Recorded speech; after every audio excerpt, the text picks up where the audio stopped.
so much for having me. There is a passage in Hemingway's The Sun Also Rises where one character says to the other, how did you go bankrupt? And the other one says, two ways, gradually and then suddenly. And if you think about that, the reason you go bankrupt gradually and then suddenly is the suddenly part happens when people stop lending you money.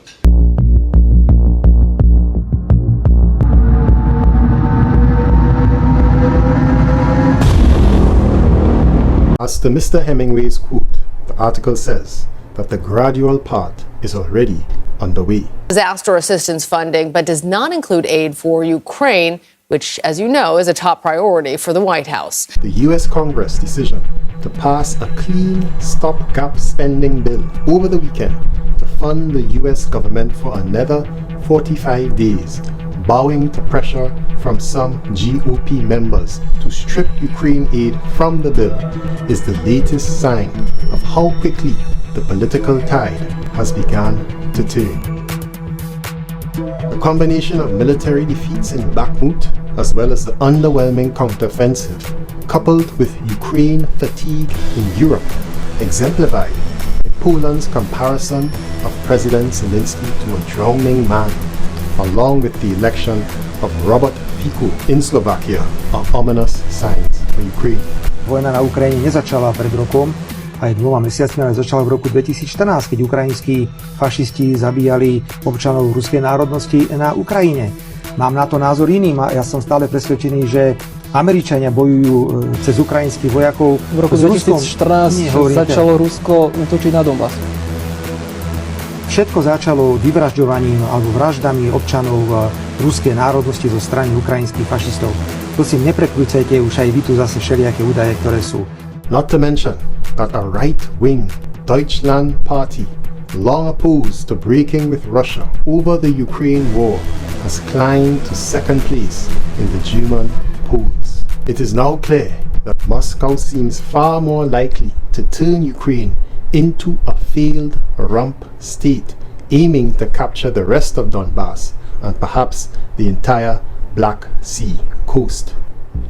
Then, after separating Russian forces from Ukrainian-controlled territory, it would declare a unilateral ceasefire and build extensive fortifications against new possible Ukrainian attacks. I, for one, agree with that assessment and find it noteworthy that the only region in which Russia has not yet built defenses is in Donetsk, which suggests that it plans further advancements there while holding the line everywhere else. Here's the dilemma that the article describes for Ukraine. Should Kiev sue for peace under duress from Russia, it could threaten Zelensky's rule. This is because of the law President Zelensky signed into decree under, ironically, what I consider a similar position of duress from Ukraine's far-right political parties. However, without an agreed settlement of the war with Russia, few donors would contribute the hundreds of billions of dollars necessary for Ukraine's reconstruction. Prospects for democracy and rule of law in Ukraine would diminish, and refugee flows would intensify, fielding more and more divisions within NATO and the European Union. Washington would be racked by debate over who lost Ukraine. Look at me, son. It's not your fault. Article views that in these circumstances, Putin would have few incentives to seek compromise with either Ukraine or the West. What is the likelihood of peace talks at this stage of the war? A US-based publication called Russia Matters.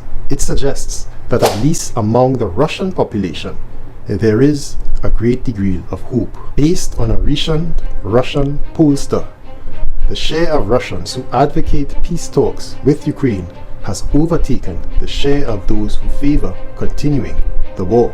And here are the stats based on the poll run from the 21st to the 29th of October this year. 48% said Russia would move to peace talks, while 39% said that they should continue the special military operation. In June this year, only 44% said they wanted peace, while 45% said they wanted war. More tellingly was the result that 74% agreed that they would support Putin's decision to sign a peace deal, with a mere 18% answering in the negative. Lastly, 58% oppose a second wave of mobilization in Russia, while 32% support it. Tricky part is that on both countries, Ukraine and Russia, the majority of the population believe that their country is winning. What to me is very surprising is that despite even the admissions in Western media that Ukraine is losing, a whopping 68% of Ukrainians believe that their country will win a victory over Russia. According to a Gallup poll, some 60% of Ukrainians want their country to fight until a full victory is achieved. This, no doubt, is due to Zelensky's increasingly fascist regime and his decision to consolidate all media and give himself total control over Ukrainian news. In Ukraine, President Zelensky has already taken complete control of the media. In other words, I say, this poll showing the Ukrainians' propensity for victory is due to massive propaganda in Ukraine from the Zelensky administration. І мені там я людям розказував про те, що у підерів там є, наприклад, Краснополі, ланцети, що є коптери, які це все коригують, є зала, є Орлан-10. Я їм про це все розказував. Знаєте, що вони мені сказали? Та похуй, вони дебіли, вони тим не вміють користуватись. Шарите? Тобто я просто знімаю шляпу перед нашими засобами масової інформації, які зуміли так напиздіти людям. Просто ввести в оману. And this, what I consider delusional position from Ukrainians, is reflected in this article from the Los Angeles Times, where civilians and military personnel were interviewed, and the journalist stated that, and I quote, "Even now, as the options dwindle for Ukraine, no one he encountered supported a ceasefire, with one fighting-age man declaring, 'Not until it's the only resort.'" Another interviewee made an insightful comment stating that it's all connected: Iran, Russia, China. Any victory by one of them, no matter how local, gives them all more confidence that they can achieve what he described as their goals with lawless aggression. The article concludes with the ominous warning for the US. America faces a fateful choice. As things get tougher in Ukraine this winter, the US can back off, cutting aid and retreating into themselves.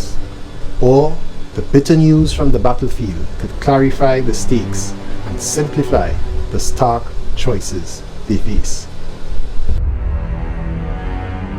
If you can't give us some financial support, okay, please, give us a credit and we will give you back money.